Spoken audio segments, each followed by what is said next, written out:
Well, it's Tuesday, May. We just had Cinco de Mayo yesterday. For everybody listening, we are here in the podcast studio with Rita Mason. Rita Mason is a death doula, and basically that means helping others prepare and be educated to navigate their end of life options. Now, Rita, no pressure today at all, but you are one of the most asked for people on our podcast. So everybody wants to know, what is a death doula? We're going to go through all these questions. I selfishly have a list of questions because I want to know, but this is the podcast where people are like, oh my gosh, death doula, tell me more about that. But before we get too far into it, your podcast number 4 for us. So that's awesome.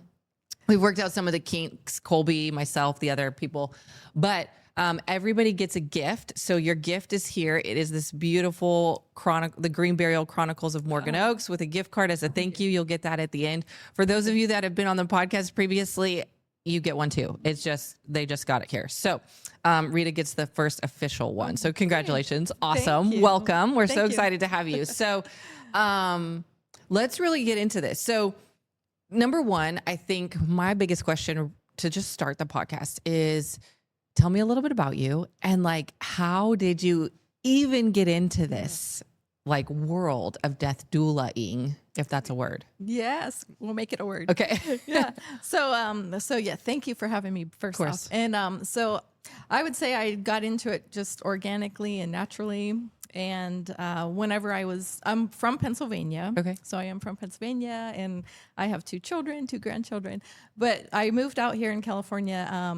But growing up in Pennsylvania, my mom is from a family of 12. Wow. My mom had 8 babies, so I'm the youngest of all the babies, and so I was with her while the others were off, and so she would always take me with her to funerals and nursing homes and all that, and I was digging in my heels like, no, I don't want to go, because I didn't want to do that. But now, fast forwarding as an adult, I am grateful and I'm very appreciative that my mom did that, because I realized that so many people are shielded from death, and they're protected. They're not told about it. They're not allowed to see a dead body. And I think as an adult, that really is detrimental, because they haven't been able to process or accept or grasp what has happened to their loved one that all of a sudden they don't see anymore. Right. And so I say I just organically, naturally was groomed into this. My mom would take me to the nursing homes with her. And so I have this big family, a lot of aunts and uncles, cousins. Sure. And so we would go visit people, and walking down the hallway, then I would see these eyes would just follow me down the hall. And that just broke my heart. Like, here I am with this huge family and this huge support system.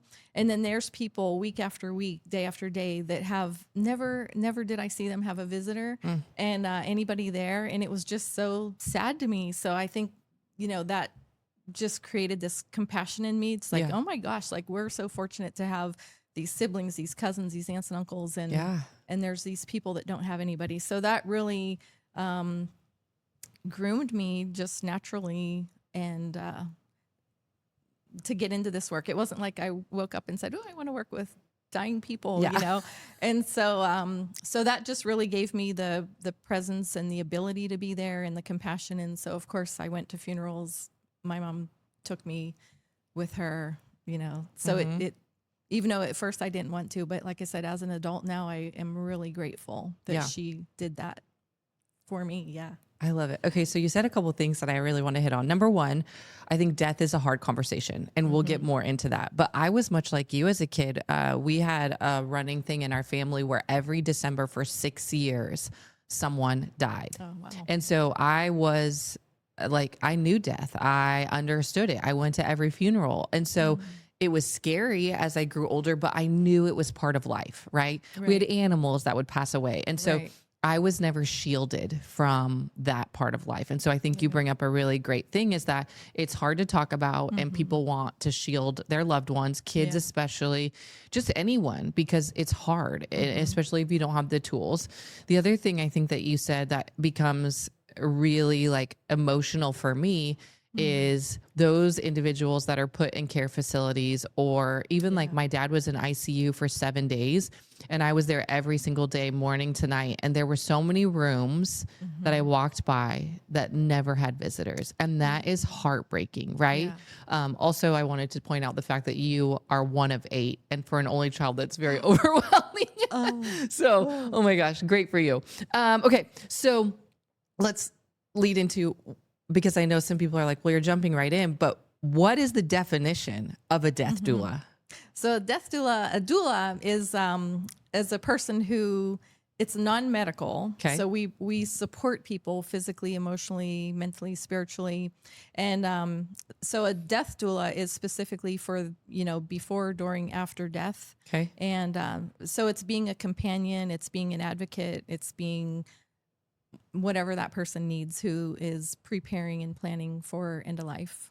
Okay. So walk me through this. Like, obviously there's a lot of detail you could go into, but I'm a new client of yours and I'm sick.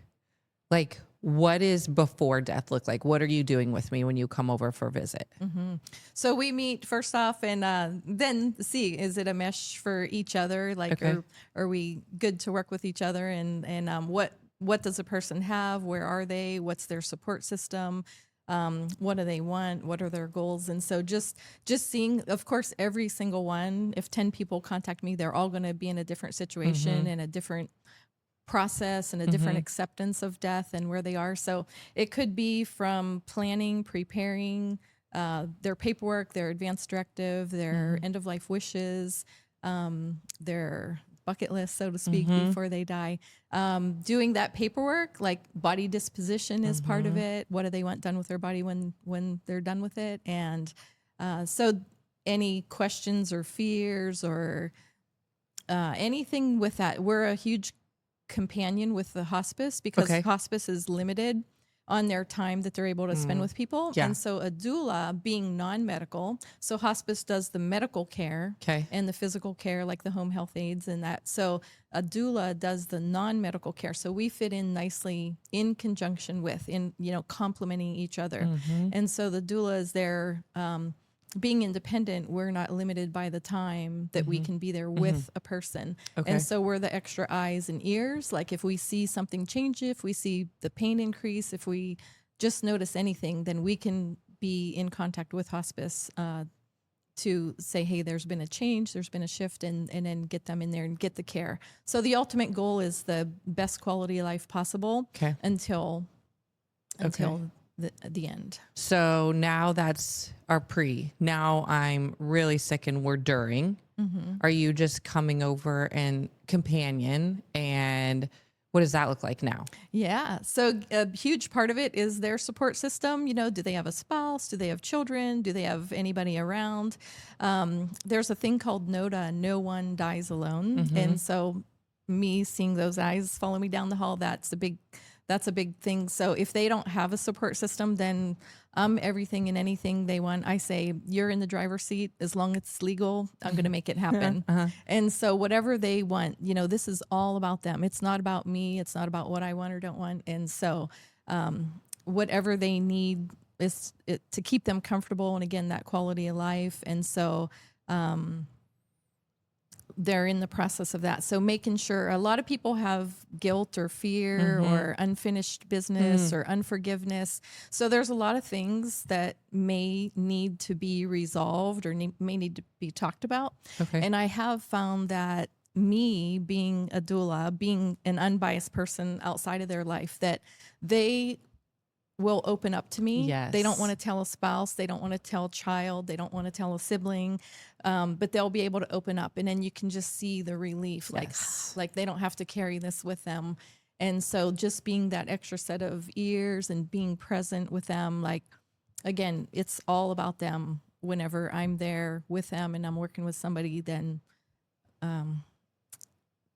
whatever I can help them with their journey. You're all theirs. Okay. So now I've passed.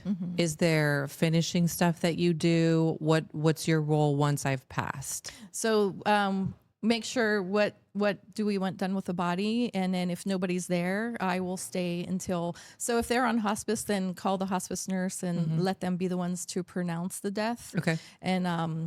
And I'll stay there until the mortuary comes, until the body is taken away. And there's no rush to that.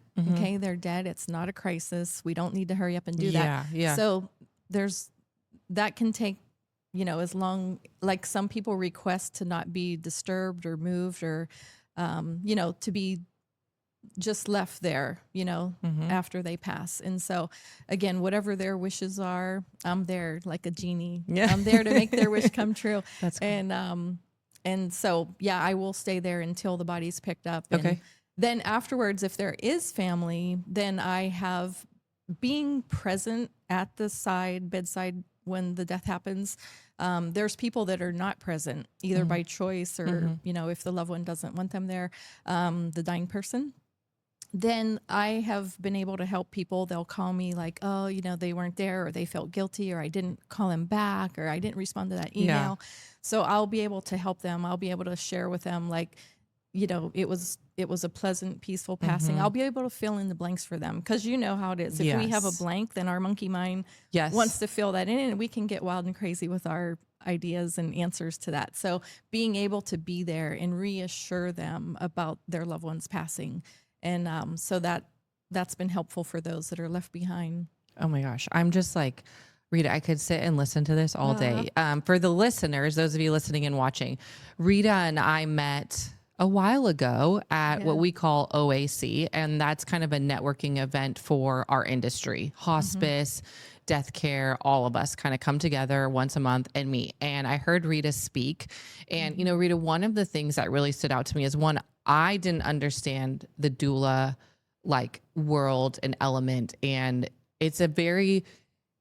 for me it was new. And you spoke so well.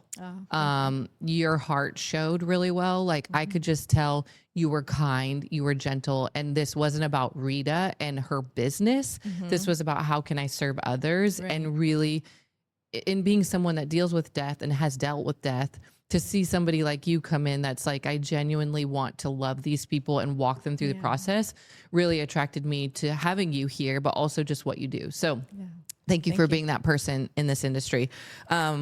Easy question. How long have you been doing this? So I officially started volunteering with hospice back in 2010. And then went through with that family, went through several deaths, like helping family and friends. And then in 2021, I learned about a death doula, end-of-life doula. And so I went through the certification, the training, and went independent in 2021. Okay. And the biggest thing for me is that time. Like if I want to spend an hour, if I want to spend a day, I'm not limited by the time. Like even as a volunteer, you can. Yeah. So it really allowed me to be more free in how I can serve and how long and what I can do for them. And so, I love that. Okay. So then let's go back. You said certification and training. What does it look like to get trained, certified? What do you have licenses? What are the things that you have to have in place in order to be a death doula? Or could I wake up tomorrow and be like, you know what? I want to be a death doula. And boom, I'm a death doula. What does that look like? Yeah. So unofficially, I think a lot of people are death doulas. I mean, those people that are at the bedside, those people that are going to the appointments, those people that are advocates for their loved one going through. I mean, you really have to be your own advocate when you're going through medical things. You do. And, even hospice and end of life. Yeah. And for me, though, having the certification, it was an online training, and then there's a certificate at the end. And so anybody can be one and do it.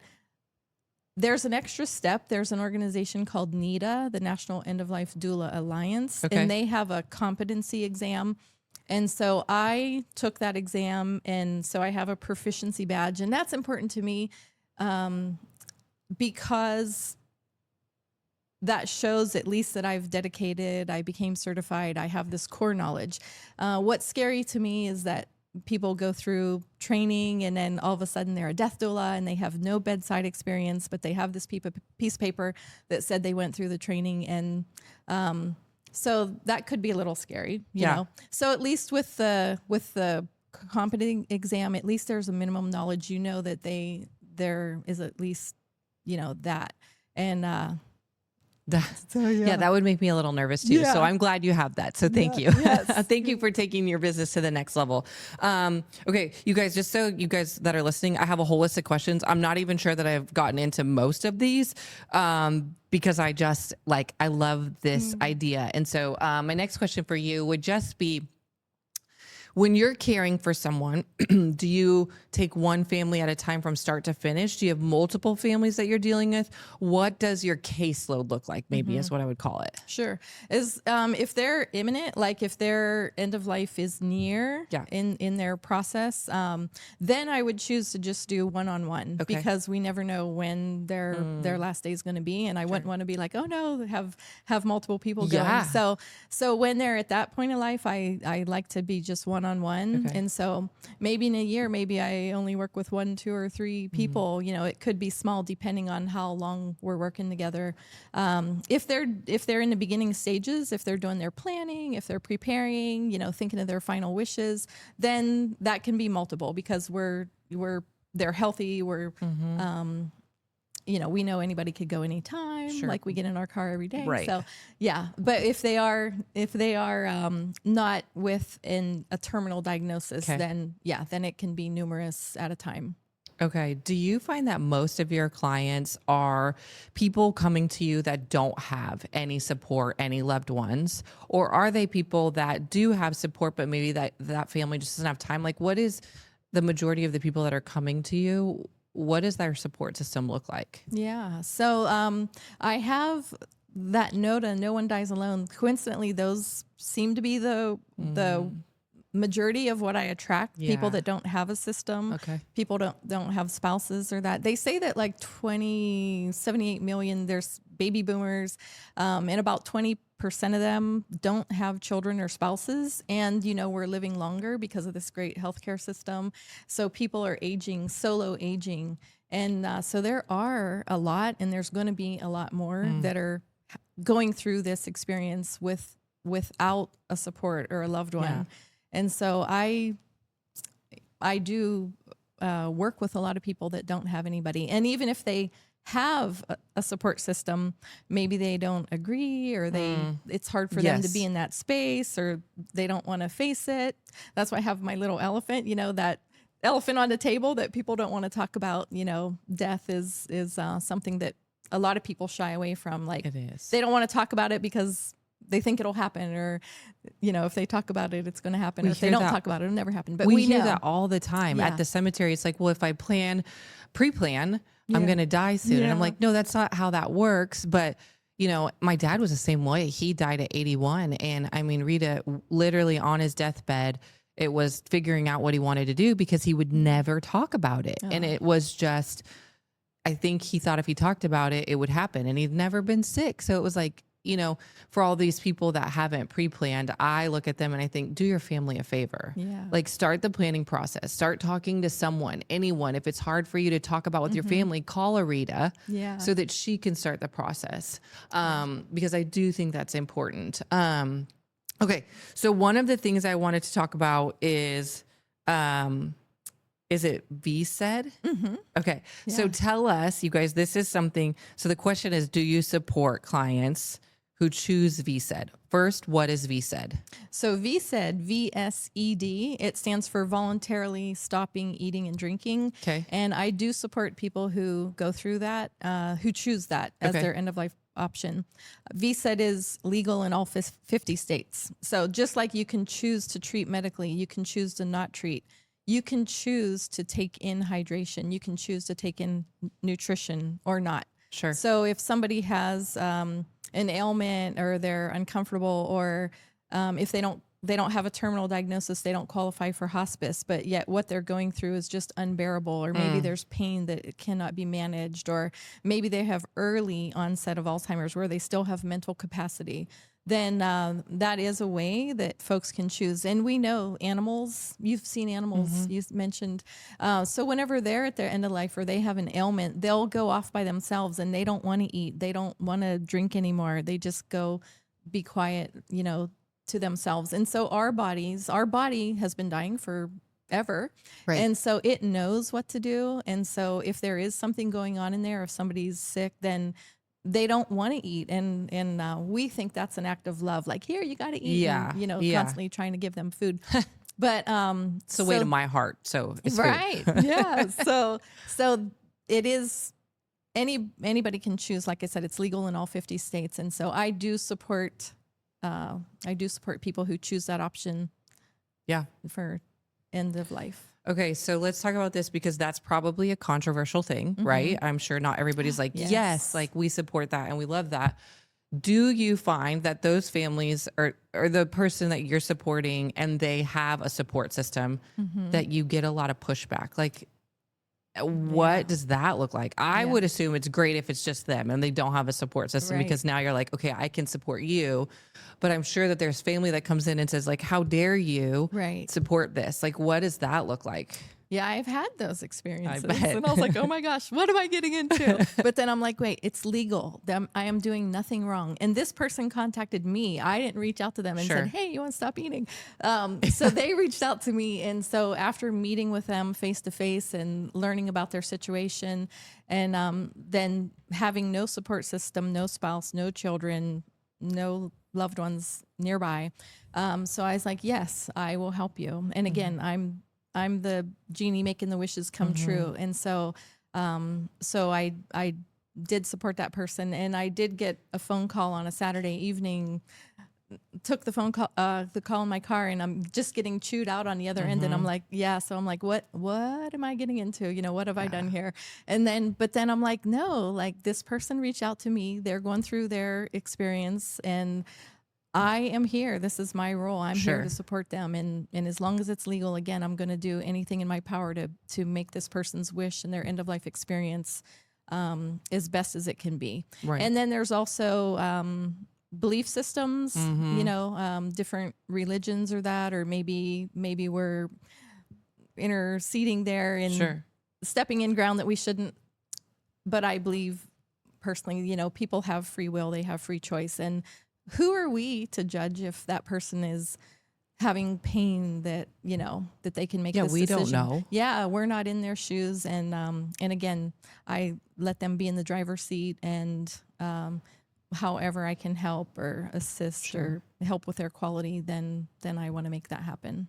For the families that are, obviously ill and like we're coming to end of life, are you living there? Are you basically living there but not living there? Like, what is your hourly, like, what are you doing with them? Yeah, that is a great question, because the first person who I accepted the role of a death doula, then they chose to go through VSED because they didn't do allopathic medicine. They did all natural, holistic. And so they didn't want any intervention like that. And so this person had no support system.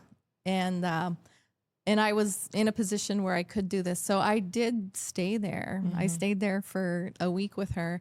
And I don't know if I would be able to do that with everybody. It depends. Like I said, every situation is different. But in this situation, it was the right thing to do. And if somebody is choosing VSED, then it would be wise to have a support system, 24/7 is optimal, just to make sure that, that if they do take pain meds, that their pain is controlled, that if they start to like hallucinate when they're going through that process of the body not having the nutrition or hydration, and then falling, like we don't want them to fall and end up in the hospital, which is what they don't want. Right. So so just making sure safety is number one, absolutely, and things are controlled and managed as best as they can. So in this person, I worked with them for about 6-7 weeks, and it was amazing because in that time I felt like that we created such a fast, deep relationship, and just sharing and helping this person unpack decades of life that's been stuffed down and packed away. There was a book that I read to her. We meditated together, and so just whatever experience she was looking for. And so it was really beautiful to be able to have her in her home and have her end of life go as she had wished. Like number one, what a servant heart you have. Like that is wild. There's not a lot of people that would do what you do. I think we live in a society where it's like, okay, on to the next. How much money can I make? What can I do next? Yeah. And for you to sit and, for listeners or people that are questioning the doula, somebody like Rita, who's sitting with your loved one for 7, 10, whatever days, and just allowing them to have the best finish, right? Ultimately, that's what you're doing. You are saying, you know what, it maybe hasn't been good up until here, but I'm going to come in with my servant heart and I'm going to give you the best finish. And something else, that you said in the beginning that I got stuck with when my dad was sick, and I know, God, it would have been so beautiful to have somebody like you, is that initial, the health, like who's in charge? What does this medical stuff look like? What is all this? What do all these words mean? I feel like a pretty educated woman, and I can't imagine if my dad had to go through that alone. So being able to call somebody and say his health directive, like, can you walk him through that? Like, we don't know who to call. We don't know what to do. I almost feel like you're kind of like the in-between between navigating hospice, funeral home, cemetery, because there's a lot. Yeah. When someone's sick and it has to happen fast, there's a lot of things flying at them. And you are that person that advocates, that helps, that knows some of the verbiage, the terminology. And while you're not giving medicine and you're not giving health advice, you're just supporting what they already want. Right. And you're being that communicator between hospice and family and them. Gosh, what a blessing that is, Okay, so let's talk about something controversial because I'm so intrigued by this. Someone says, I'm done. The pain is too much. There's something they can take, right? What is that called? Medical aid and dying. Yes, medical aid dying. Yeah. Okay. Talk to me briefly about what is that? Is it legal? How does that happen? What does that look like? Yes. So medical aid and dying, it is legal in California. We're fortunate. There's 10 states and then DC that it's legal to do that in. And there's a lot of states attempting to get passed, right? So California, June 9th of 2016, it became legal. And a lot of people don't know that. Even doctors don't know that. There's doctors that are still sending people to Oregon. Yeah, I know some. Yeah. So it is. So that's another big part of what I want to do. You met me at public speaking. So I want to educate. Education is a huge thing. Once they're educated and they're armed with that information, they can make a choice and a decision. So it is legal. They have to have a terminal diagnosis. So basically, if you're eligible for hospice, then pretty much you can get the medical aid in dying. And so a terminal diagnosis of 6 months or less left to live. And then there's 2 verbal requests, 48 hours apart. It used to be 15 days, but that has changed in California. Okay. So now it's 2 verbal requests, 48 hours apart. And then there's a written request that, yes, they have to have the mental capacity. Yes, I am choosing this. I want this. And then there's the 2 physicians. There's an attending physician, and then there's a consulting physician. So one they come to and they say yes, and then the consulting agrees or disagrees, like, yes, this person is eligible or not. And so once they get that, then they can get the prescription. And just because they get the prescription, it can sit at the pharmacy or they can have it mailed to them or pick it up. Just because they have it doesn't mean they have to take it. Okay. And so again, mental capacity, it's all in their hands. They must be able to ingest on their own. There cannot be any, I couldn't help them, ingest it. They have to be able, if they have a feeding tube or a rectal catheter, they have to be able to push the plunger themselves. They have to be able to ingest themselves. And so I've been witness to that too. And it is a beautiful, a lot of, I catch ourselves because we say, oh, we don't know when we're going to die. And I go, oh, unless you're choosing medical aid and dying, you can choose your date and time of death. And it's crazy. So we've had a couple of people at the cemetery that have gone through that process. And at first I was like, oh my gosh, like why? It's a thought that I never had before. Right. And wow, some people would choose that, but I've heard so much from you and I've researched now that like some people get approved for it. The pill stays at the pharmacy, but it's the relief knowing that they can. Yes. And that is a weight lifted. And for some people, I mean, I remember one of the funerals at Morgan Oaks where someone had done that, one of our clients, And everybody there was like, it was the most beautiful thing because she knew when it was going to happen. And so you were able to enjoy every single second. So everything on her bucket list was done because she knew. And they were like, it was just beautiful because it was like a farewell. We'll see you soon. Instead of this like, oh my gosh, what happened? It went all of a sudden. So, so interesting, right? And I think we're so quick to say, no, don't do that. But we don't know all of the things that are involved. We don't know what they're going through. Right. We don't know what their loved ones are going through. And we don't know the process. So like a lot of, as I've learned through these years of working at Morgan Oaks and working with you and individuals like you and things that I don't know, is go educate yourself. Yes. Understand the process. And if you don't, ask questions. Exactly. So Rita, as we start to wrap this up, what do you wish more people understood about death or grief or legacy or just anything maybe in your business? Yes. So understand that we are born with a death sentence, just like our little friend here. Like all of us are going to do it. Yeah. None of us are exempt or going to get out of it, you know. So we're all going to do it. So, you know, Christmas is coming if you celebrate Christmas. You know, when a baby is born, there's 9 months leading up to it. We prepare, we plan, you know, getting married. Great example. So there's so much planning and preparation, but death, we want to just not look at or face. However, if we accept it, we embrace it, then we can prepare and plan. And I think so. My website, Rita for Life. So for life, like once we address that and we can set that aside and say, okay, got that done. And we know that that's a gift to our loved ones, that they're not going to be burdened by making these decisions under pressure. Like, oh my gosh, what would she want? Would she not want? And even pre-planning, then, the expense, like it can be less expensive planning ahead. Like, you know, some folks believe that the amount of the casket or the funeral is the amount of love that I had for this person, but we know that's not true. Sure. So there's options and there's ways. And, so doing that ahead of time. And again, that genie in the bottle, having their wishes come true and being able to honor them and have them get what they want. You know, to me, that's super important. So anybody that comes across my path and wants to work with me, then yeah, I want all their wishes to come true and have them be able to unpack stuff and leaving a legacy. You know, there's people that do wonderful things in their life and they think they don't matter. So another thing we do, like doing a life review, and yes, you do matter. You know, you did matter, you do matter, and you've made a difference and you've touched lives, and just getting them to be able to see that and to know that, you know. I love that. Wow. So great, Rita. Yeah. So great. Okay. So let's say someone listens to this and now they're like, wow, I had no idea.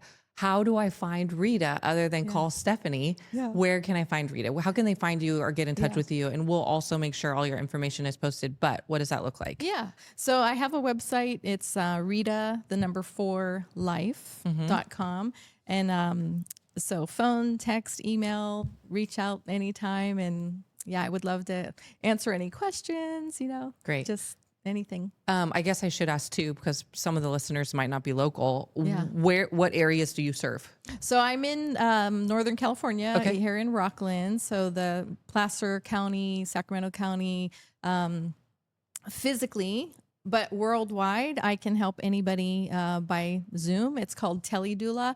So I've helped people by Zoom. I've helped people by telephone, you know, video conference. So really the world, but in person, you know, then this radius of the Placer County, Sacramento County, in this area. Okay, perfect. All right. Well, for the listeners, we have a special treat. So we're going to wrap up, but Rita has a letter, a testimonial, and I think it's beautiful. Somebody wrote it for you. And it is, you know, it's longer. And so listeners, it's kind of like a bonus edition. And it's really special to Rita. It's really special to what she does. And I really want her to share this because I think it gives you the full picture of what Rita does, and how she serves her community and what these death doulas do. And so, you know, I'm going to sign off with my part. And then this is like, as Colby said, the credits that come after, and like you wait for the bonus footage. So if you're listening, stay tuned to listen to Rita's letter from one of her clients, and she'll start that. But if you're listening, make sure you're following us on Instagram, TikTok, Facebook, YouTube, all the things. And so thank you for listening. Walk gently, remember deeply, and celebrate the legacy of life. And so now Rita is going to share her letter. Okay. And I thank you for letting me share this. I read it to a few people, speaking events that I did, just to test it out. And everybody's like, oh my gosh. And it really, this person took these 26 letters of the alphabet and really crafted a beautiful thing. I just asked for a testimony, like, can you give me a testimony of what did it mean to work with a doula? And so they said, yeah, sure, no problem, we'll do that. And then whenever it was done, they said, well, it's not like a Google review. It's a letter, you know, and this is what you've meant. So it is a little bit long. And the first few times I couldn't read it without crying, but I think I can do it now. Either way, we'll take it. Alrighty. And it really encapsulates the before, during, and after. So it is beautiful. So I hope you stay tuned to listen. Okay. Doulas. Ever heard of them? I very well may be on my own island here, and if I am, it is certainly out of ignorance. But in the rare times in my life where the conversation of a doula would come up, I really wouldn't know who a doula was or what they did. They almost sounded fake, like some human with super spiritual powers that just didn't exist. Am I the only one who felt this way about doulas? And I thought if they actually did exist, my brain would have assumed what I believed in my own mind to be a likely stereotype, some overly patient, spiritual, hippie-esque woman that encouraged their client, often a mother going through pregnancy, to focus on the universe, bringing them what they want and suggesting gratitude at every turn of their childbearing experience. And in the case of a birth, I was under the assumption that a doula would only support all natural experiences, such as using no pain medications and promoting at-home childbirths. And finally, I thought doulas could easily get in the way of how a husband would want to provide physical and emotional support for his wife throughout the pregnancy, with it all ending with a frustrated husband because the doula got in the way of taking his place.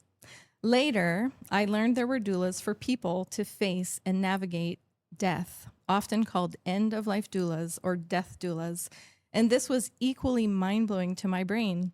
My immediate thought was, who would ever need a doula at the end of their life, given the role that family, friends, medical staff, therapists, church communities, etc., play in people's lives?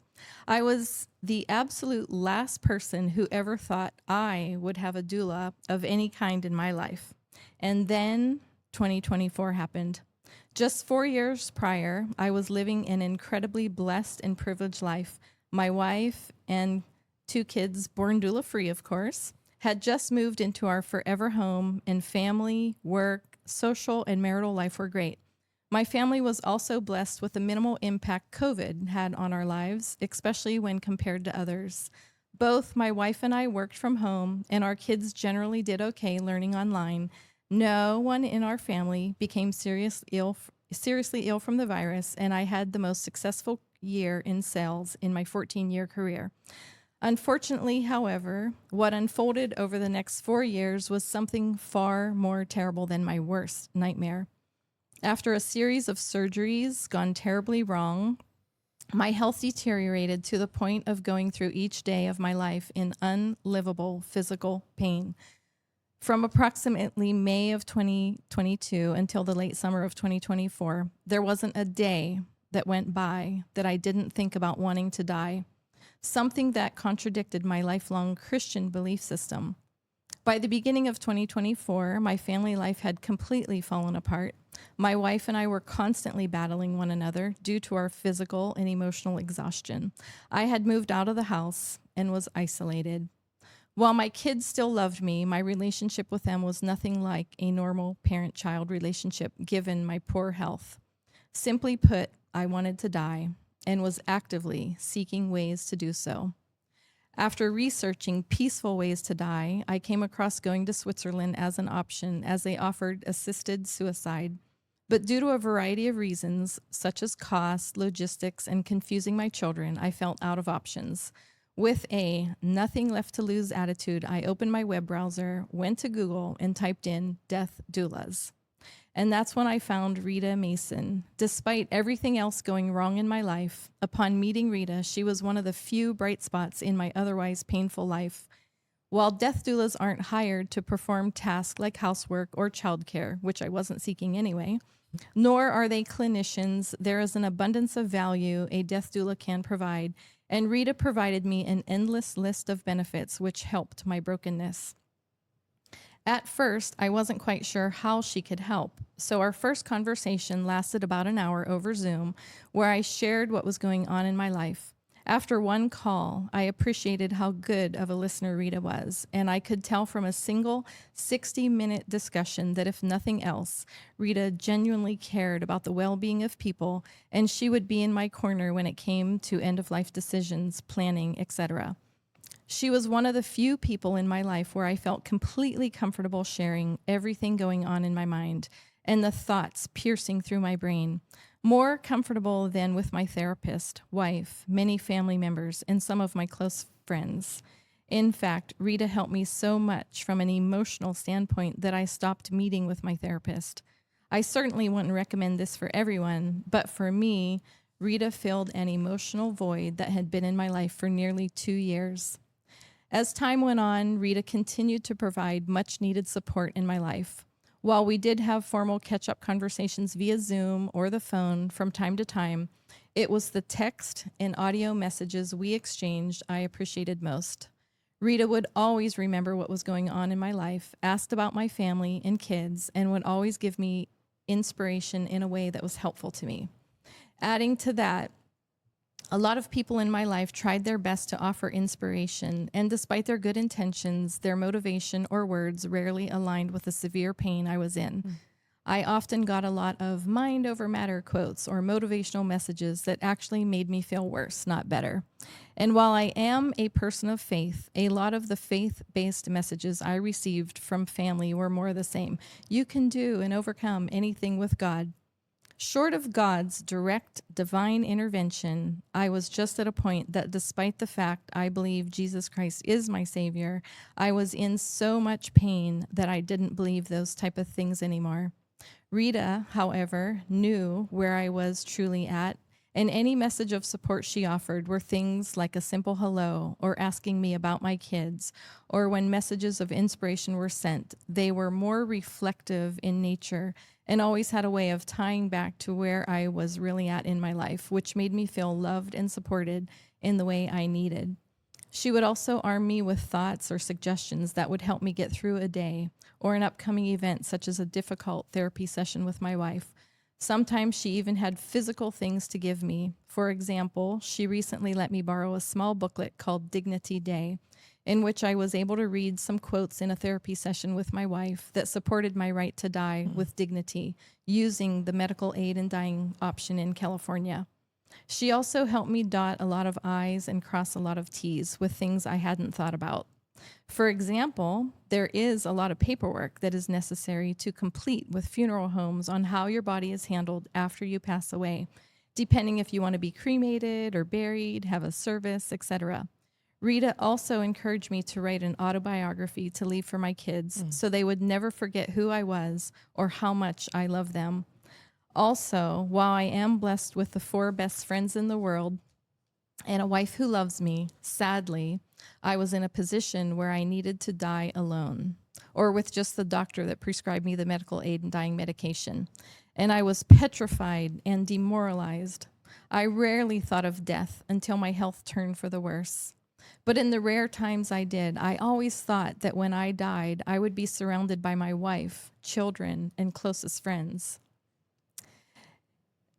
Despite how much my wife loves me, she didn't support my decision to end my life through MAID, medical aid in dying.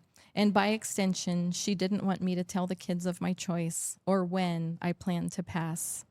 While as of this writing, my wife is rethinking her position on this, I am empathetic to her point of view and do not want her living a life of regret that she made the wrong decision either way. So while attempting to find some very difficult middle ground solution, I turned to Rita for advice, and she suggested that an intimate "I love you" with my kids, sharing how proud I am of them, but not telling them anything about my death, could be a good option. Over time, Rita got to understand how much I loved my kids and how difficult this was for me, especially given their young age, and always seemed to offer sound guidance on how to engage with them and remind me that they'll always love and remember me fondly. Finally, on the day I would pass, Rita would be by my side, supporting me in any way I needed, whether it is making sure my favorite song is playing or my favorite beverage is there to sip on, or needing a partner to reflect and pray with. Rita would be there for all of it. It goes without question, I consider Rita a wonderful friend that made the last few months of my awful life just a little bit better, something very few people could do. So, from the bottom of my heart, Rita, I thank you for everything you have done for me the last 6 months of my life. And I know if my wife and kids are willing to accept the love and support you can offer them, you will be there for my family after I am gone, helping them heal more quickly. I recommend you to anyone who is approaching the end of their life and feels like something is missing or out of order or just looking for extra compassion. Your peaceful personality, thoughtfulness, intentionality, and the love you show your clients is something everyone at the end of their life deserves. Thank you, Rita. That was you. beautiful.